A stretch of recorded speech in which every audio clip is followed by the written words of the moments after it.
I am not ashamed to admit that I am a cumber babe.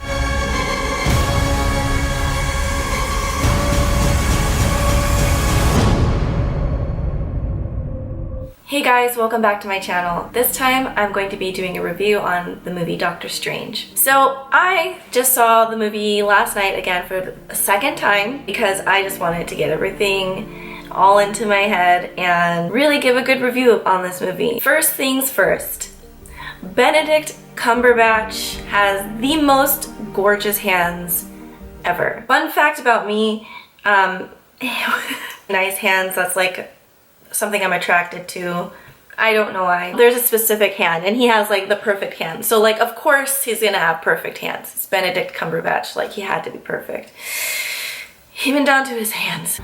So I'm coming into this movie completely unaware of Doctor Strange's background. I think the first time I ever really heard of Doctor Strange was when the previews came out. When I watched the trailer, I was thinking, this looks pretty trippy, pretty cool, very Inception-like, and Benedict Cumberbatch is in it. Yeah, I'm gonna watch the movie. Obviously, I love Benedict. So coming into this movie without knowing anything about his character or who he is in the Marvel Universe, I felt like it was kind of really cool to just see. And I feel like a lot of people are like me who don't really know too much about his character. So let's get into it. Just right off the bat, we're introduced to the Ancient One and Caecilius, and we get to see this amazing magic warfare battle, basically. I've never seen anything like it. And, you know, buildings are turning, people falling into buildings. I've never seen this in a Marvel movie. My god, Tilda Swinton is amazing as the Ancient One. I think she did a fantastic job,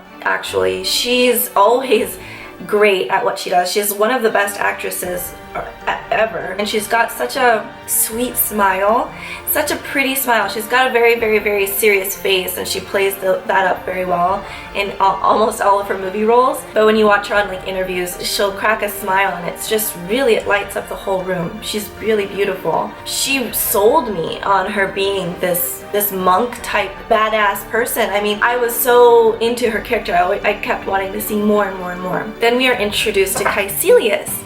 That is Mads Mikkelsen. I know some people say his name is pronounced Mads, so if you're from Denmark, let me know. I really love him, as does every other person. I fell in love with his acting in the movie The Hunt, which is a spectacular movie. Absolutely amazing film, which I will be actually doing a review on at some point. He was really great as Caecilius. He was really scary, just very powerful, and I think he did a really great job as the villain. Somehow, I totally forgot to add in Chiwetel Ejiofor, who plays Mordo. I have no idea why I forgot this, but I loved his character so much. He really, really did a great job. Him and Benedict had really great chemistry.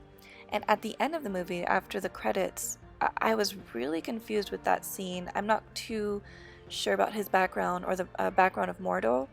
So if you guys know any information on that and what that meant, please let me know in the comments, because I'm actually excited to see his character. I just didn't understand why, and I'm not going to say anything. I don't want to spoil anything because this is the spoiler-free part, but he's always a great actor. He does a fantastic job in every role he's in, and I love seeing him in this movie, and he was really cut up for this role too, so it was nice seeing his arms. So I enjoyed that a lot, but enjoyed his performance.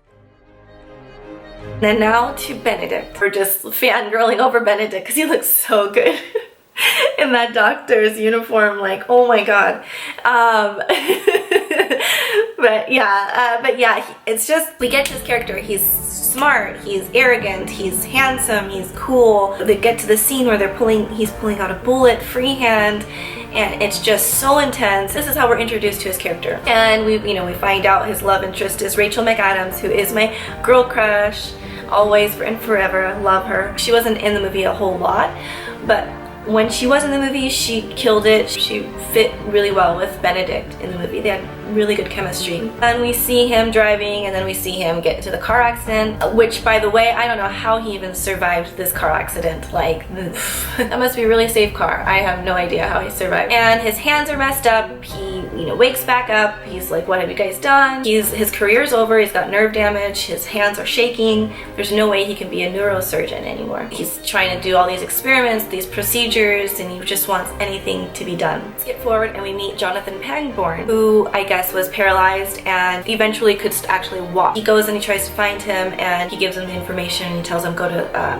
I guess they go to Nepal and to Kamantaj. I'm sorry if I don't pronounce that correctly. And that's where he finally meets the Ancient One and Mordo. I really love this scene where he's talking to her and he's just like, oh great, you guys have like, you're off the books, you know all these new age stuff, like, just not licensed, right? And she's like, no, it's more about spiritual stuff in like your mind. And he's just like, yeah, no, I'm like a scientist, an atheist, I don't believe in anything else but what I see. And I just love that part where she just he grabs him and just, pushes him, and where he comes out of his body into his astral form. It's really trippy. And he comes back and he's like, what have you done? And she's like, well, you don't believe me. And so she pushes on his third eye right on the forehead, and he goes up into the multiverse. And this is probably one of my favorite parts of the movie, but it's such a mind trip. Like, you really think you're on acid or something. Like, I've never done acid, but I would think that that's what it would feel like or something. But a little bit creepy, because there's some scenes where hands are all over him and just noises and visuals that are really weird, but also very beautiful at the same time. And then there's this one scene where everything just slows down, and he's just like slowly turning, and it's quiet. And if you've seen the movie, you know what I'm talking about. I think that was my favorite part of the movie.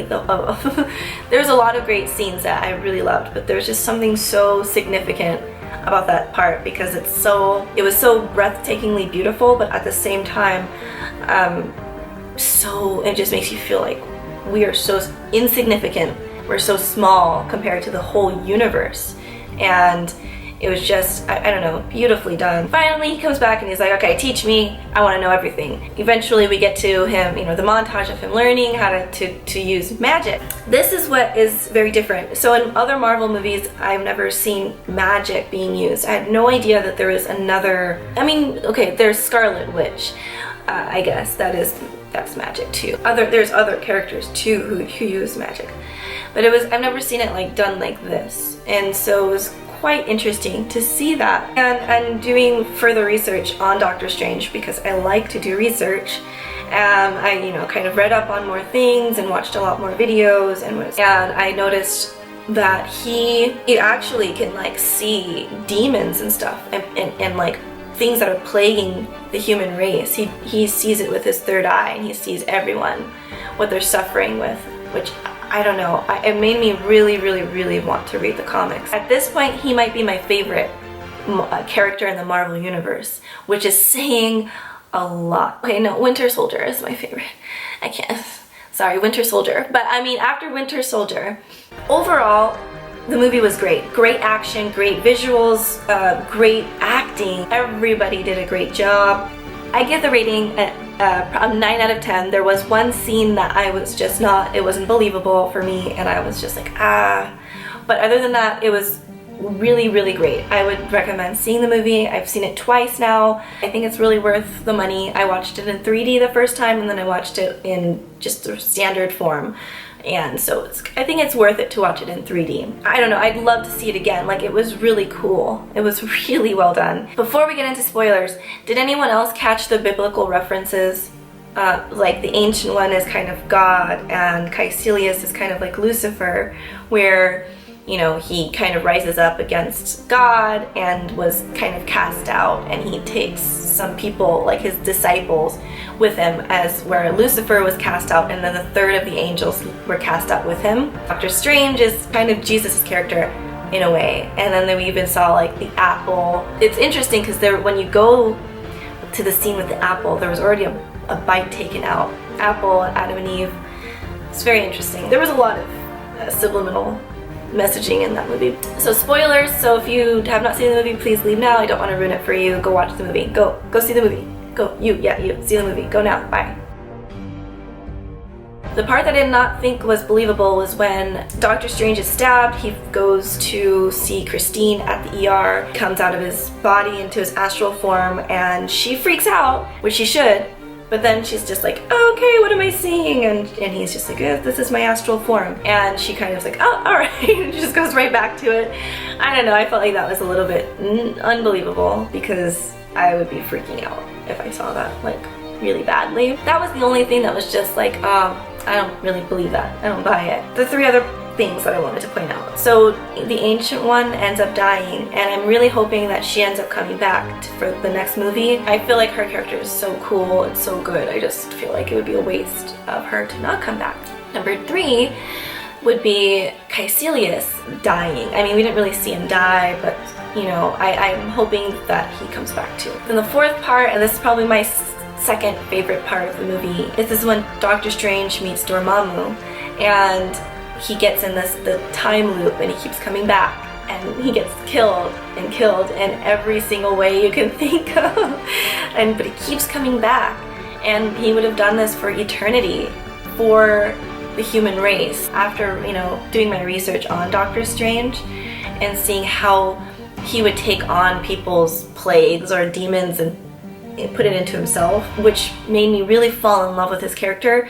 This was the scene that made me like think, wow, this guy is really amazing. Like he would do this for eternity just for people who don't even know who he is. That really made me fall in love with his character, and I think that's why I'm putting him up at the top of my list for Marvel characters. So I enjoyed this movie so much. Let me know what you guys thought. I feel like I haven't really seen any reviews because I wanted to make my own review, and I'm going to probably now go watch Jeremy Jahns because he's like my favorite. I think that you really got to go see the movie and judge it for yourself. That's, at the end of the day, everyone has different opinions on movies and music and everything. So I really loved it. I think you will too, but go and check it out for yourself. Anyways, thank you so much for watching. Let me know what you thought of the movie. Hope you enjoyed this review. Bye guys.